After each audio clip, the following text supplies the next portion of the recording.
She was this gun-toting, whiskey-drinking broad. The super epic fucking broad. She was a pioneer in the industry. She's also so famous and so controversial. So controversial. So she's kind of a big fucking deal. Her story is so incredible. She belongs on this podcast because she's a broad you should know. Hello and welcome to Broads You Should Know, the podcast about amazing and noteworthy women from history. I am your host, Sarah Gorski, and I am here today with a very exciting new broad for us, and she is probably not new for most of you. You have probably heard about her. I am finally going to cover Maria Eva Duarte Perón, or Evita. I just got back from a vacation in Buenos Aires, Argentina.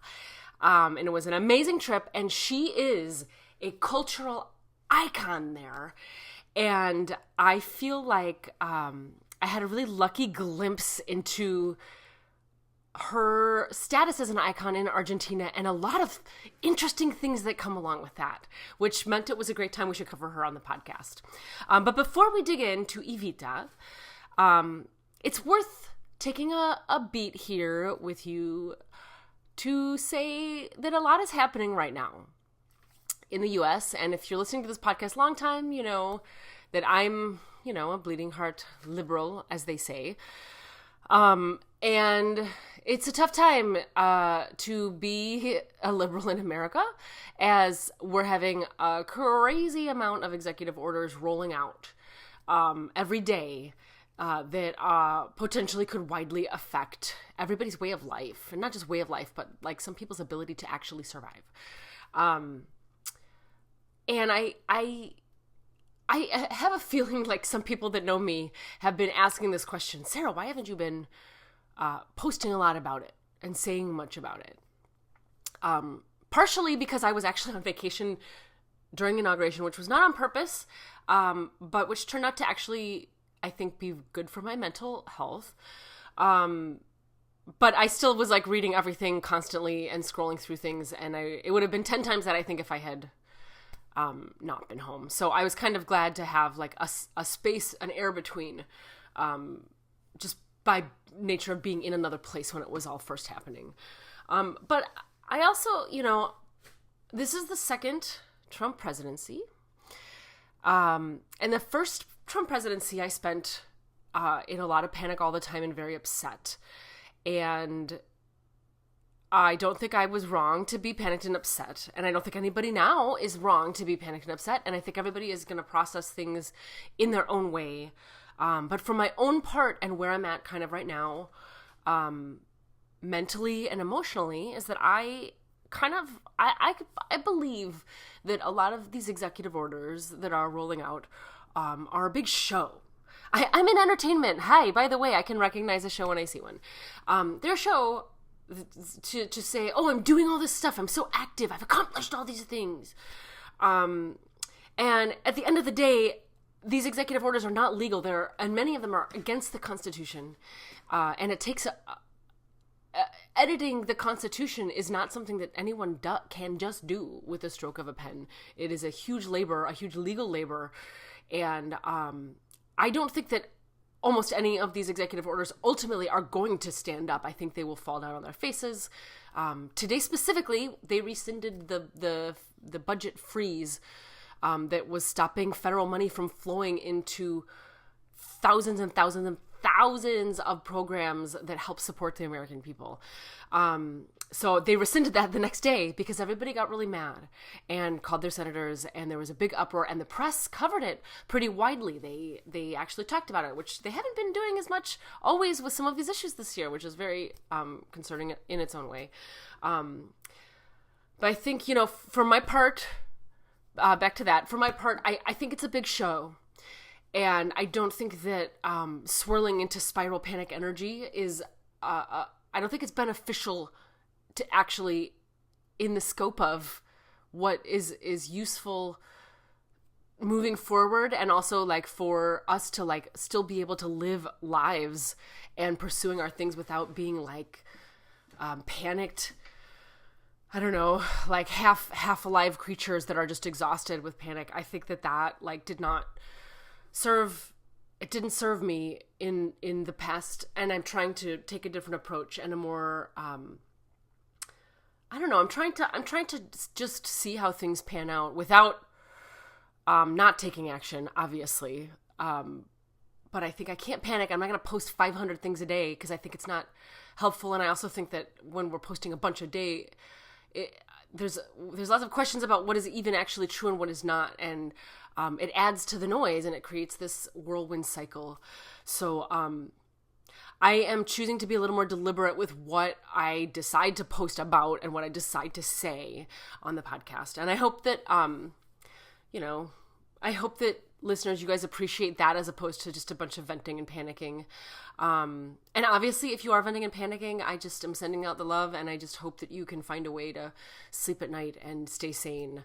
And I also hope that that we keep calling our reps, calling our senators, calling our congresspeople, and expressing how not okay any of these things are, because at the end of the day, politicians want to stay elected. They want to stay in office. And so if you are a constituent in a district especially if you are in a constituency with a Republican representative, I think it's more important than ever to give them a call and tell them that it's not okay. Tell them that trans rights are important. Tell them that federal funding is important. Tell them that the actual health and wellness of Americans is important and not some like brainworm insane. It's great. This is crazy. Listening to these RFK hearings, crazy. These appointment hearings. Call. Tell them it's not okay. Tell them that you can't vote for them if they vote, and you will not vote for them. In fact, you'll tell everybody not to vote for them, and you'll tell people not to fund them, and you'll spread the word and make them feel it where they hurt. And if they get a lot of calls in like that, and if they start to sweat and they start to feel like their constituents aren't happy and they're not going to get elected again, they will do something about it. They will either change their vote or they will pull whatever strings they have, whatever, with Trump or whatever. So make those calls. And if you also live in a Democratic district, that, not every Democratic rep is going to side with the Democrats, I have a feeling, so call them too. Let's just make the calls. Let's just do the work. And I'll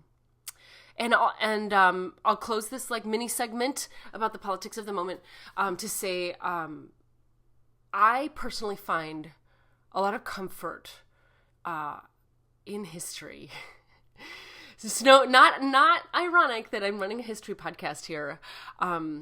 But when I go someplace like Argentina and I learn about Eva Perón and I learn about a political movement, which is not everybody's heroic movement.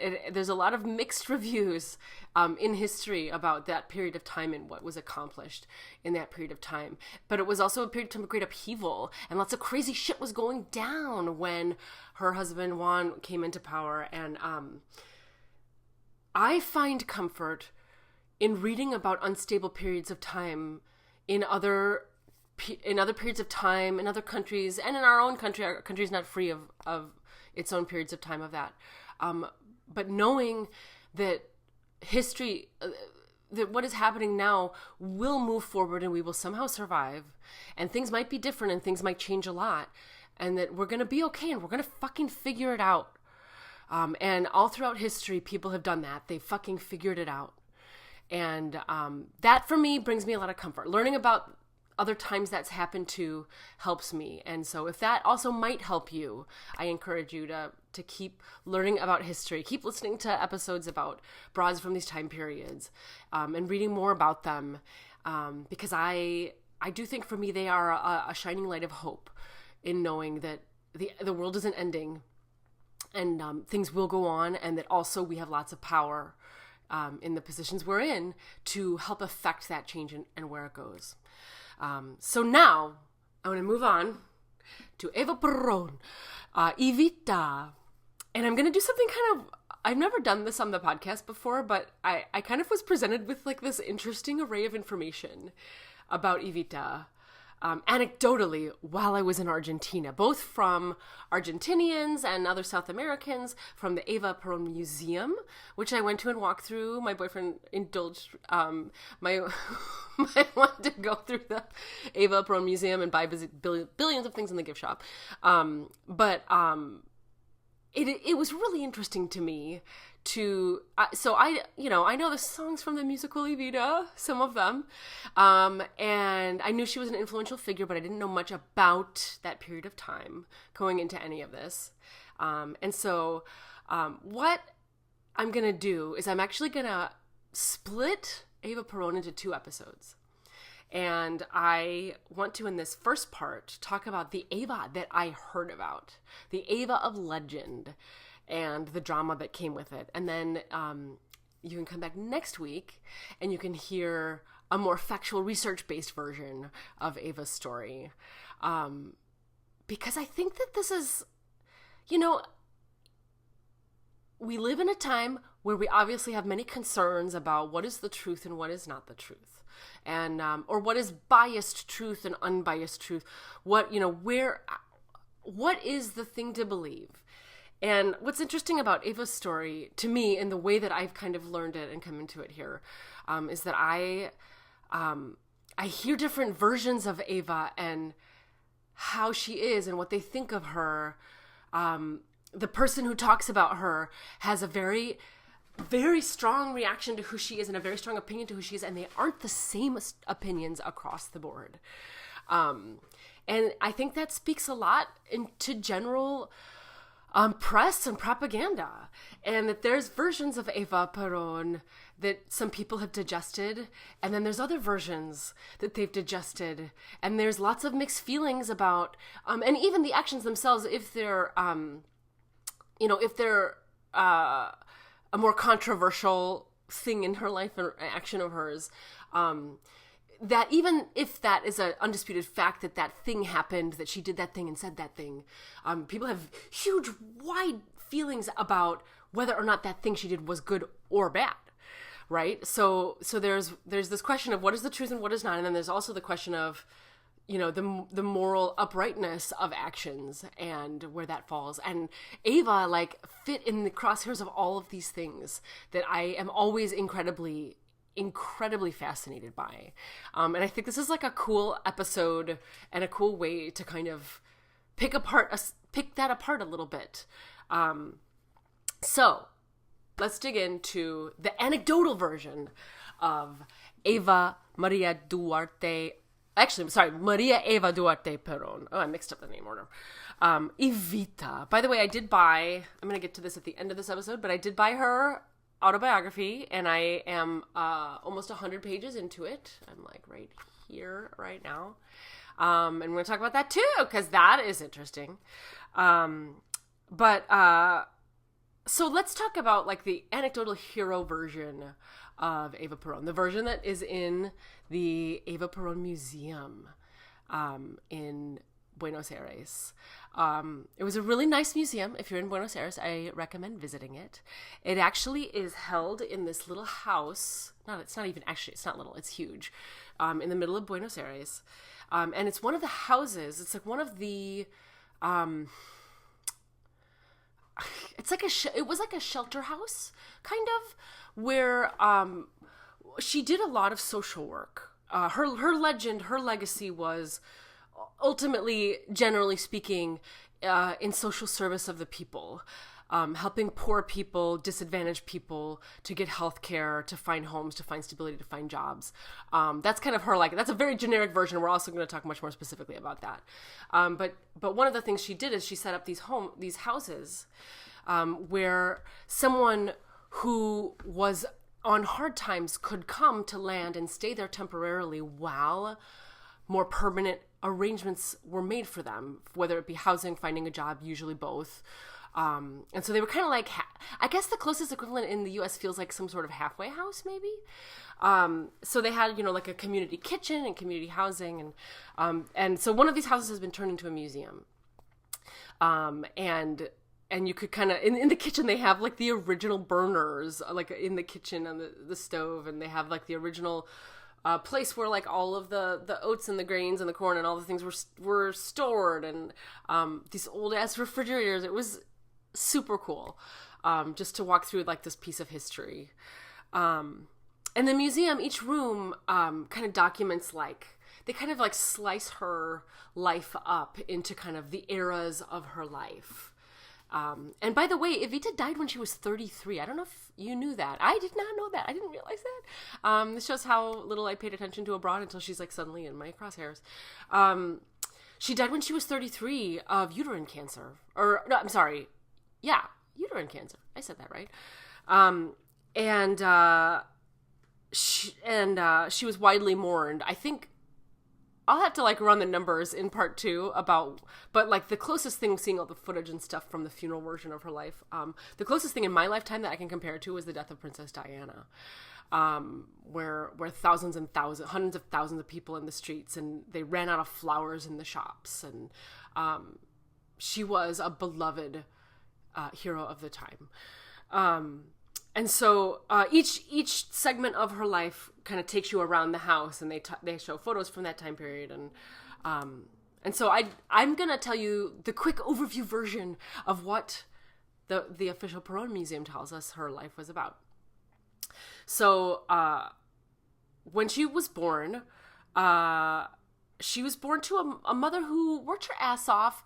And the museum said very little kind of about her dad, which is really interesting. More on that in a little bit. When she is, I believe, 5 years old, her father dies, and her mother don't have a lot of money. And so she was very familiar from a very young age to living in poverty or near poverty. Her mom worked a lot of jobs as a single mom. Whatever fortunes her dad had, her and her mother did not get. More on that later. And she eventually goes into acting. She falls in love with performance, and she does some voice acting, some modeling, and pretty quickly she becomes an advocate to protect actors, because actors, much like actors of today, nothing changes. Actors aren't being paid very much money. They're not getting paid what they deserve. They're working long hours. And so she becomes kind of this huge advocate for basically the equivalent of the actors union to get more rights and to help support them. And she does fairly well. At one point she moves to Buenos Aires from the country. She gets more and more work. She goes into kind of these like kind of social the social service side of the union building of her industry, and she does really well with acting. She has a lot of bit roles, and then she scores a big feature, and she's like really moving up in the ranks. And she, of course, by the way, she is gorgeous, so it makes sense that she would like slay it on stage. But obviously, she was also a very talented actor. And she speaks a little bit like, there's quotes from her book on the walls of the museum. And she speaks a little bit about, how she always wanted to help make life better for people, even from a very young age, and how she was very aware of poverty and how people lived in poverty and how people talked about poverty outside of poverty. She became really cognizant of that from a young age. And then as an actress, she saw that like reflected doubly, right? And so I guess I didn't want to like just read the slides. I'm kind of like, if you can't tell, I'm kind of winging this one a little bit because I think it's actually cool to tell a story as it's remembered told to me and then do the facts in part 2. So anything I say wrong here is obviously we're gonna prove wrong in the next episode. But she is at some kind of rally, as the museum says. I don't remember the name. Actually, should I remember the name of the rally? Is it in here? She moved to Buenos Aires when she was 15 years old in 1935. And she became the president of the Argentine Radio Association in 1944. Here's a few more facts for y'all factos. And then she was at a rally and like an event, and she meets who will turn out to be Juan Perón. And they have this immediate connection and fall deeply in love, and she as the museum says, she's basically by his side ever since that first meeting. And Juan Perón, he works in the office of, I'm going to say a few of these things wrong, but he works in a branch of the government that basically is in charge of social services. Like the work that he was doing there was doing whatever the government had set up for that. But he became very popular doing that. His programs, the work he did through them became very popular. And it kind of grew a movement around him. And he became so popular that the actual government in power felt very threatened by him, and they put him in prison. And when he is imprisoned, the people hit the streets, and they have major protests, and they shut everything down, and they protest his release. They say he must be released. And Eva talks a little bit about that period of time and how scary that felt, and how Juan was so strong in prison. All he was thinking about ever was the people, and how he just wanted the people to be okay, and he wanted his work with the people to continue. But he always, the quotes about everything always revolve around the people and the work and the love of the people. In fact, they call the people descamisos. The shirtless ones is kind of their like love term for the people throughout kind of all the literature around this time period, which, and eventually, so after I think it was 5 days, Juan is released, and he ends up being elected president. He ends up taking over the government, and what comes out of this whole thing is a whole new ism, right? We have, capitalism, communism. There's Peronism, kind of stems from this period of time, and a lot of, I will dig more into Peronism in part 2, but it's kind of like a different flavor of socialism, socialism / communism. We'll go into the specifics of it, because that's not what we're going to do in this episode. But he becomes president, and so Evita becomes the president's wife, and she ends up being one of the most active president's wives ever. Now, at this period of time, women can't vote in Buenos Aires. Surprise, surprise, in Argentina, women still didn't have the vote then, and neither did women in the U.S., so we're not going to shit on Argentina specifically. And she ends up not only leading a feminist movement that would establish the vote and women's rights in Argentina, but she also ends up creating all of these social structures, like these houses. They give like 90% of Argentine kids medical and dental exams who had never been examined before at all. Like, people were in like, the state of health of many Argentinians at the time was incredibly bad. People were really sick and not, and they got people vaccinated. They got illnesses cured. They did a massive amount of work on a social scale that was for the good of the Argentine people. And the work they did is so popular. This is such a general, I'm saying it out loud and it sounds way too general, but hopefully it's a simple enough version that we all can follow it.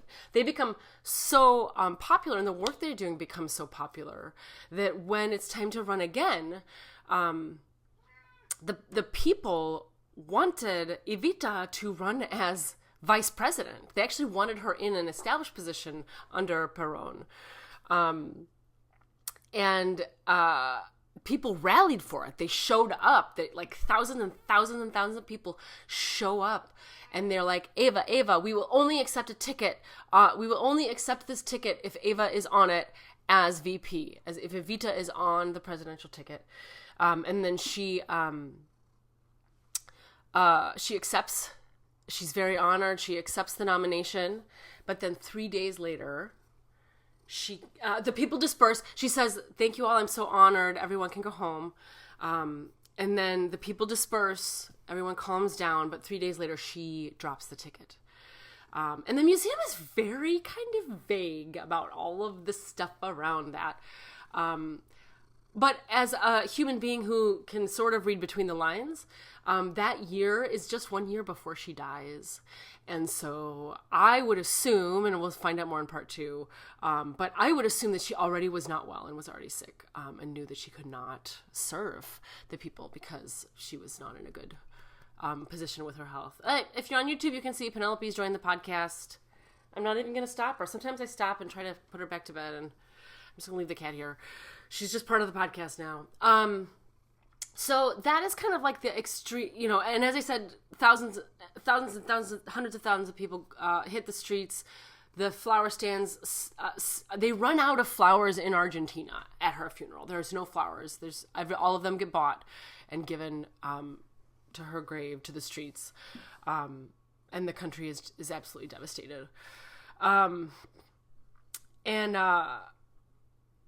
There's a lot more very specific, amazing moments of that story. There's this gorgeous picture of when she tells the people that she has to drop the ticket, where she's in her kind of like sobbing in her husband's arms with her head in his shoulder. And it's like a really lovely moment. I like, extremely anecdotally, because, looks aren't everything, but I have to say, one thing I was not expecting is all these pictures of Eva all around. She just looks so kind. And for someone who is this international icon, and certainly a national icon in Argentina, I think I was expecting to feel more like controversial about her. Like, ooh, she looks like a bad bitch. No, she looks like the kindest person that you want to have a cup of coffee with. There's something about her eyes and her genuine, wonderful smile. I don't know what, I was really affected by that in a way I did not expect. So that's the version in the museum, the general version of Evita. And I think maybe that's the version that Andrew Lloyd Webber tells in the musical, right? So I had this other experience while I was in Argentina, in Buenos Aires. We did a bike tour with this guy, Ricky, who actually is from Ecuador. So that's an interesting piece of this. This information we're going to get from Ricky is South American, but not necessarily Argentinian. But as we are biking around the city, he's pointing out landmarks and things like that and telling stories all about them. He was amazing. Absolutely. Check out my Instagram. I tagged him. If you're in Buenos Aires, go to bike tours with Ricky. He was really amazing. So we're biking around, and he starts to tell us these bits about Evita too. And here's bits that he told us about Evita that were not included in the museum, right? So this feels like the less clean version, right? So first of all, what he tells us is that Evita's father dies when she's 5. And at the funeral, her and her mother go to the funeral, and they find out that he has a second family. She was not his only child, and her mother was not his only wife. In fact, they were the second family. And at the funeral, the other Primero family looks them in the eye and says, "You will get nothing. You will get nothing from his estate." And they shut him out, and they never talked to him again. And so that explains why Evita and her mother were living in such poverty at that time. Interesting, that's not included in the museum, right? And then I know, this is like spilling the tea. It feels so juicy, even though it's what is it? It's 80, 90 years old at this point. What is that? 1930, what is that, 1935? I can't even do the math, you guys. I'm so pathetic. Today is 2025 minus 1935. 90 years ago. Almost 100 years ago. 90 years ago, all these things are happening. But it feels like fresh tea to me. So, she, the other thing Ricky tells us as we go around is, we talk about all the political movements and how great, everybody thinks Evita was. And how she built all these great social services, and she built the Perón Foundation. I left that out in the other in what I just said. She, one of the things she does is she establishes the Perón Foundation, which is this huge social services organization in Argentina to this day. And so she was able to, when she built the Perón Foundation, get a lot of donations from wealthy people, because her and Juan, obviously, when she marries Juan, she becomes part of this upper class. She moves from the poorest class up into this upper echelon in her lifetime. And in her short lifetime, in her 33-year lifetime. But she's very influential in those circles. And she got a lot of donations from people, and she was very successfully built this huge, basically nonprofit to support the Argentine people. So Ricky tells us on the bike tour, oh yes, but do you know how she got that money? And of course we said, tell us, you have to tell us. And Ricky says, well, she got that money by going to visit people, a rich person, in their house, in the country, or wherever. She goes to visit them, and she tells them all about the foundation and all the work they're doing, and she solicits a donation. She says, please, would you donate? Would you support our cause? And some of the people were like, I'm sorry, that's not for me. And she says, okay, well, just so you know, we're doing audits soon. The government's doing audits soon, and I would really hate to see your name on that audit list. And that person would say, let me write you a check right now for your foundation. And then they didn't get audited. So I'm sure you can imagine my wildly mixed reaction to hearing this piece of tea. Because it's like the back channel of doing good, where the organization that she's building is doing a lot of good, but she's also sort of blackmailing people to get donations. And I'm sure this didn't happen with every person that donated. I'm sure this was a select few. I'm not even sure, actually. We're going to do it in the research next week.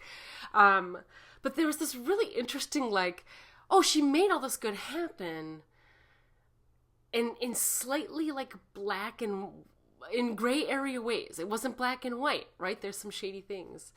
And I even said to Ricky, oh, well, she spent the money, the Perón Foundation spent the money on good things though, right?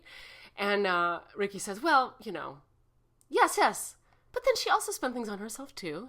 And then I'm going, what is the truth here? And whether or not it's all good or all bad, I don't think it's going to be all good or bad when we do the research next week. And this is so those are my extremely quick overview of who Eva Perón was, of what she did for Argentina. And next week, I want to dig into the actual nitty-gritty and look at more of the facts, pull the articles and see, compare the two. What are the versions we hear in the museum? What are the versions we hear from my favorite buddy, Ricky? And anecdotally, I don't even, we ended up chatting with we were there because my boyfriend, one of his best friends lives there. He's an expat. He's a U.S. expat. And there's lots of expats there. A lot of them hang out together. And it's really interesting to talk to somebody who lives in that country now for 7 years and has learned quite a bit about Argentina. It was really interesting to talk to him about the political movements and about Peronism. And from what our discussions were, it's not really specifically, it isn't black or white. It's not heroes and villains, right? There's very different sides of the coin in terms of these movements and how successful they were or not successful, and whether they were good or bad, and whether or not the people who formed these big political movements, are they good or bad people? And I think the answer is going to end up being we don't know, right? And it's for each person to decide based on their own, their own outline of their morality. What is morality to each person? Your morality is maybe slightly differently structured than my morality. And me, for one, I'll just say it out loud. I'm sure that everyone will say this makes me even more of a socialist, but I don't even think what she did, if she bribed people by threatening audits to get money for her foundation, I don't even think that makes her a villain. Because I think that rich people should pay more to help the poor people, because rich people make their fortunes on the backs of poor people. There's no vacuum. It's all transfer. So when a rich person is making money, it comes from paying other people less money or not as much money. That's how capitalism works, right? And socialism as a movement generally seeks to even the playing field, and make sure that everybody has equal access and equal ability to things. And communism too, in just, a lot more violent ways. And, I'm interested to dig into this topic with all y'all. I know y'all knew I was like a democratic socialist. But I think it will be interesting to learn the real history of this and to learn what Peronism was then and what it is now today. And learn more about the juicy life of Maria Eva Duarte Perón. I didn't circle back to the book, but I'm not going to close up yet without talking about the book. This is the other piece of interesting thing in my anecdotal version of Evita's story. So I bought this book in the gift shop, an English translation of it. And I can't tell if it's a great translation or not, because I don't speak Spanish well enough. But I will say this. I was not expecting this book to be what it is. This is her autobiography. And this book is basically a giant love letter to her husband. It is her constant praise of him and all the work he does, and how everything, more or less everything in her own life, is to help him to be the great man that he is and support him in however she can. It's a very, self-effacing, for somebody who is an international icon in history.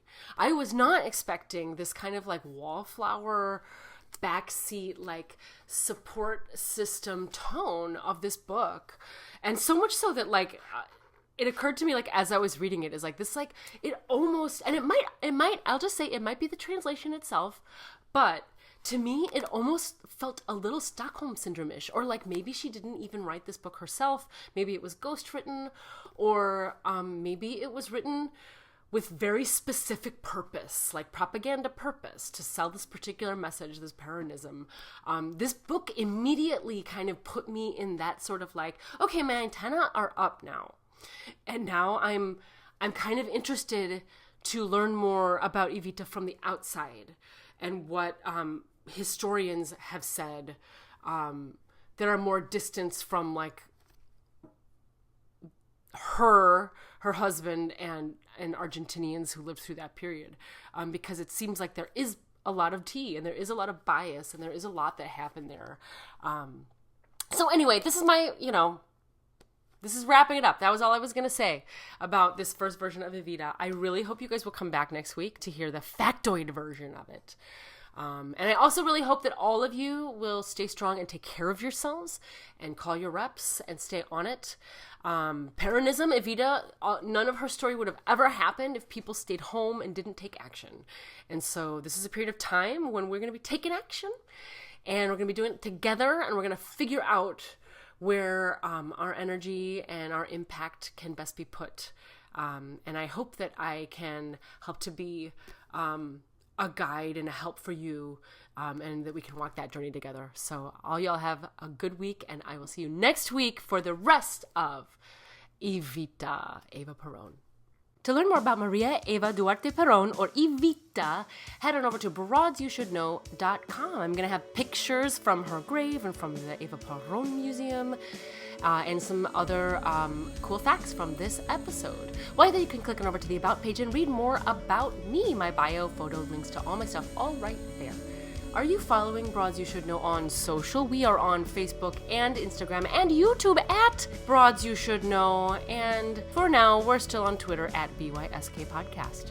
To suggest a broad, fill out the form on our website or email us at broadsyoushouldknow@gmail.com.